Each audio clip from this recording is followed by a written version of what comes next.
এই যে আমাদের নির্বাচনী ইস্তেহার, আমরা স্পষ্টভাবে এখানে বলেছি 20,000 কিলোমিটার খাল আমরা খনন করব। এটা আমরা শুধু আসছে মুখ দিয়ে বলে দিচ্ছি, এরকম কোনো ঘোষণা ছিল।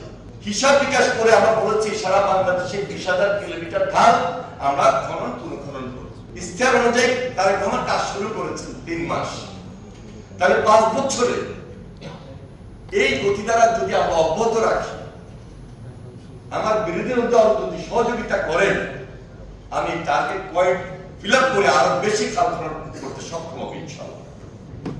এটা হলো বিপ্লব, এটা হলো আন্দোলন, এটা হলো জাগরণ। এবং এটার সঙ্গে গ্রামীণ অর্থনীতি জড়িত,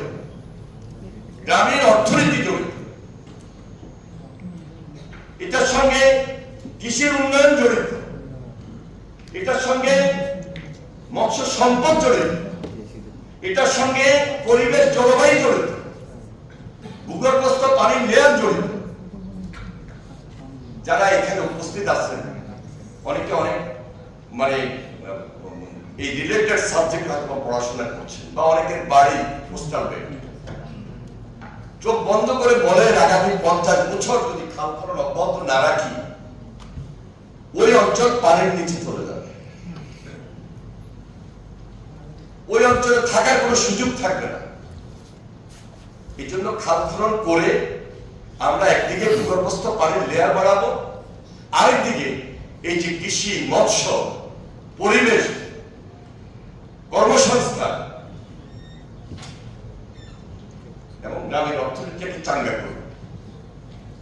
এটার সঙ্গে পুরো বাংলাদেশের আমার আপনার গ্রামের জীবন জড়িত, যার কারণে শহীদ রাষ্ট্রপতি জিয়াউর রহমান গ্রামের মানুষের সঙ্গে তার একটা আত্মার সম্পর্ক ছিল। শাহাদাত বরণ করতে হয় মাত্র 3.5 বছর, 4 বছরের মাথায়, প্রায় 4 বছর।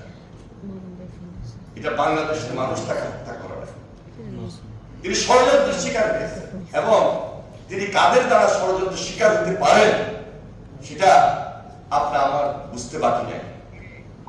এই জন্য আজকে নতুন চ্যালেঞ্জ তারেক রহমান নিয়েছে, এবং নিতে গিয়ে একদিকে খাল খনন কর্মসূচি, আরেকদিকে এই যে আমাদের দক্ষিণ পশ্চিমাঞ্চল, উত্তরাঞ্চল, সেখানে বর্ষায় যে প্লাবন, বর্ষায় যে অতিরিক্ত বন্যা, বর্ষার পর যখন মরুভূমি হয়ে যায়, পদ্মা ব্যারেজ দীর্ঘদিনের মানুষের স্বপ্ন, সেখান থেকে যদি আমাদেরকে বের হতে হয়, এই পদ্মা ব্যারেজ সেখানে আমরা যদি না করতে পারি, তাহলে এই মরুভূমি হতে হতে ওই অঞ্চলে মানুষ বসবাস যোগ্য হওয়ার কোনো উপায় থাকবে।